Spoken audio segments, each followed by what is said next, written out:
Best defensive fighter of all time. No, I'm the best fighter ever. Not just defense. We're gonna go to the stats, and we're gonna talk about Mayweather, and we're gonna talk about other legendary fighters. Okay. Okay. No fighter in history has landed on a higher percentage than Floyd Mayweather. In terms of CompuBox tallies? Exactly. I've took less punishment than any fighter in history. No fighter in history has beat more champions than I beat. They don't want to give me the props that I deserve because everyone else, they had a tough time. You know, all these other fighters had a tough time. I didn't have to have no tough time. I'm not that good. I'm that great that I made it look so easy. I'm just a special artist that paints a beautiful picture.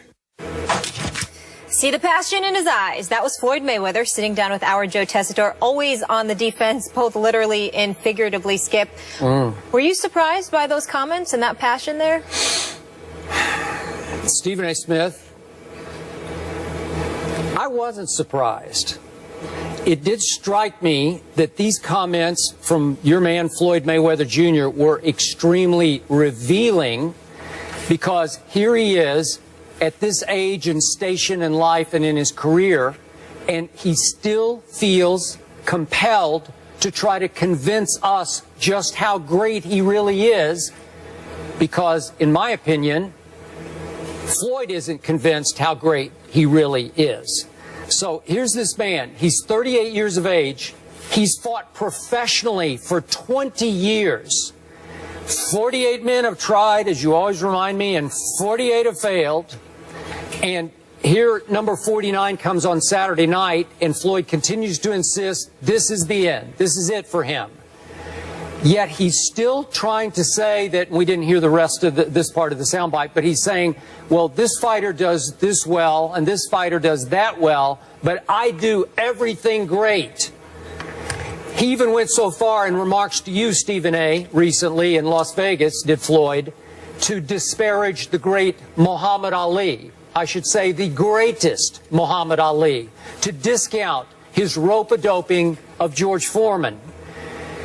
All in the vein of trying to say, look, I'm even better than Ali was. But in the end, did Muhammad Ali have to tell us why he was the greatest? No, he just knew he was the greatest, and we knew he was the greatest, so he didn't have to keep beating us over the head with that.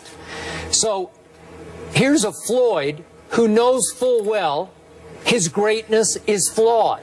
I always say he's the greatest defensive fighter. I don't know how you could argue that. Joe Tessitore said that in his opening statement that we heard there on the tape. And Floyd jumped all over it and said, no, I'm the greatest fighter, not just the greatest defensive fighter. But clearly, Floyd doesn't have great punching power. I bring it up all the time on the show because it's so painfully obvious to me, and I think painfully obvious to those 48 who tried and failed, that if we want to go pure knockout, I'm talking about knocking a man out cold, the way Marquez knocked out my man Manny, not technical knockouts, not the sucker punch knockout of Victor Ortiz. If we want to go back to Floyd's last knockout, unqualified knockout, I have to go to May 22nd, 1999. 1999. Somebody named Justin Juuko, J-U-U-K-O, Justin Juuko, that's his last pure knockout victim by Floyd Mayweather Jr. So he has to keep trying to convince us he's the greatest ever when all he's ever done is be the greatest defensive fighter. And it's hard for me to watch him because he runs too much and he doesn't inflict enough offensive damage on all those 48 opponents of his.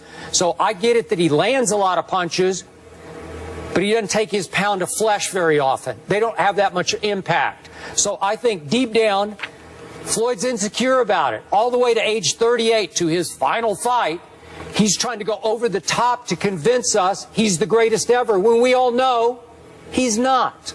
Sorry, Floyd. Well, let's be clear about something here. We all know we can't trust you to be objective about Floyd Money Mayweather because you think he's Chicken Mayweather and you've been disrespecting him for years despite his unblemished excellence in the ring. Having said all of that, let's be very, very clear about something. When you use the word insecure, it is clear you don't know Floyd Money Mayweather, because the last thing he is insecure.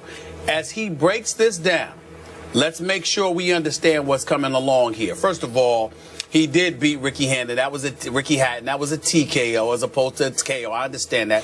When he was moving up in weight, you got to remember, he started at the lightweight. When he was fighting Diego Corrales was a knockout artist. Floyd steps in the ring with him, knocks him down 6 or 7 different times. Had the boy crying in the ring. God rest his soul, because he ultimately passed away in the car. I understand that. A lot of it was a long time ago.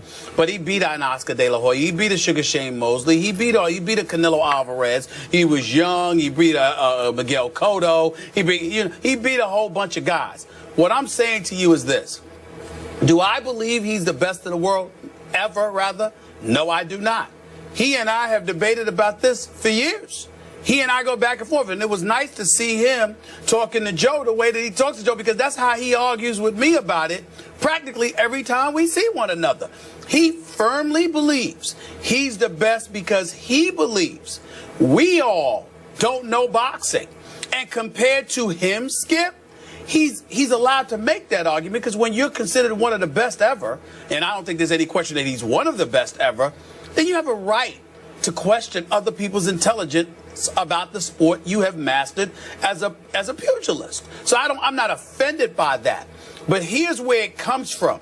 Floyd's belief is that the rest of us are caught up in the guts and glory, the Arturo Gaddis versus the Mickey Wards of the world, you know, the Rocky Balboa fictional character and stuff like that. Floyd believes we're caught up in that. When Floyd brings up Muhammad Ali, he brings up the rope-a-dope. He doesn't bring up the way Ali annihilated so many other opponents prior to Foreman and the Rumble in the Jungle, or even prior to Frazier.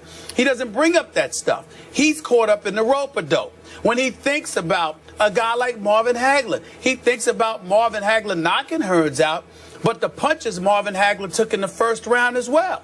He thinks about all of those things. So Floyd is the kind of guy who believes this ain't the UFC, this is boxing. The objective is to hit and don't get hit. And who does that better than me? That's what he thinks. That is why he believes he's the best. That is why he brought up the fact that comp your box numbers strongly favor him, the number of champions that he's beaten, the way that y'all project that somebody's going to walk into the ring and annihilate him and they can't touch him. And he brought up a point that I have made to you, Skip Bayless, personally on many, many occasions. Manny Pacquiao is a huge example, rotator cuff and all. Everyone knows what Floyd's going to do. The reason why the fights have been mega is because at one time after another, we always presume that this next fighter is going to go after Floyd and he's going to be able to take him out. And Floyd continuously makes them look less than ordinary because he's so much of a defensive genius in the ring. That's the argument that he's making. He's saying, y'all were supposed to come. Y'all had one dude after another who was supposed to take me out. And every time they can't, y'all have an excuse. Just give it to me. I'm not giving them the best ever no matter what. But he is one of the best ever. And he's clearly the class of boxing over the last several years. Nobody else is even close. Okay, I hear you. But here's why I call Floyd insecure. Again, when you're 38 years of age and you're 48-0 and you speak the way we just heard him speak, trying to convince us again and again and again why I am greater than you think I am, you are very insecure about the way you're being perceived by the world. And the world doesn't believe that Floyd is the greatest. Even you, a friend of his, a guy who loves Floyd, just as a fighter, you're a fan of his. Right. I get that. I respect that. But even you are saying, no, it's Ali. I mean, would you give Floyd the edge over Sugar Ray Leonard? Because I wouldn't. I'm sorry. No, but what I'm saying to you, Skip, is this. I do understand and appreciate why he feels that way. This is a guy that sat down with me and tried to convince me that he has been through more racism than Muhammad Ali. He actually said that. He believes this, Skip. And so what happens is that when you have somebody, of course I disagree with that. Of course that doesn't make any damn sense to me. But the flip side to it is that as somebody who has been fighting since he was 2 years old, that has put himself through what he has put himself through to be the greatest ever in his mind, and one of the greatest ever unquestionably, when you go through all of that, you are going to be a bit sensitive to people that try to deny you what you believe you have firmly earned. That's not insecurity. That's you believing, yo, I earned this. I'm not going to let you take this away from me. And I'm telling you, most of us could appreciate that. Most of us can. Mm-hmm. Okay. I mean, everybody, meaning anybody. Okay, final quick point, and I'm going to make a positive point about Floyd here. In a separate interview yesterday, he actually said something positive about my guy Manny Pacquiao. Who knew? He called Manny a, quote, hell of a fighter. I think maybe he did that to set up a potential Pacquiao-Mayweather 2. I like it. Yeah, I do too. If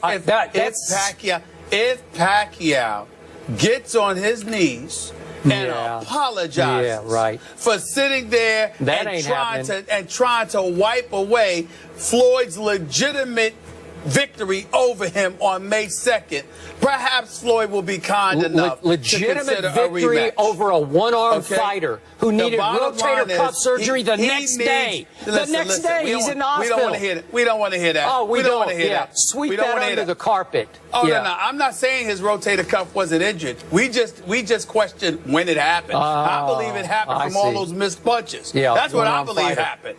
That's what I believe will be healthy, and if Floyd gives him a second chance, please, Floyd, I'm on my knees begging you, please, please, please. Manny will win the second fight. A healthy Manny. I thought an unhealthy Manny beat Floyd.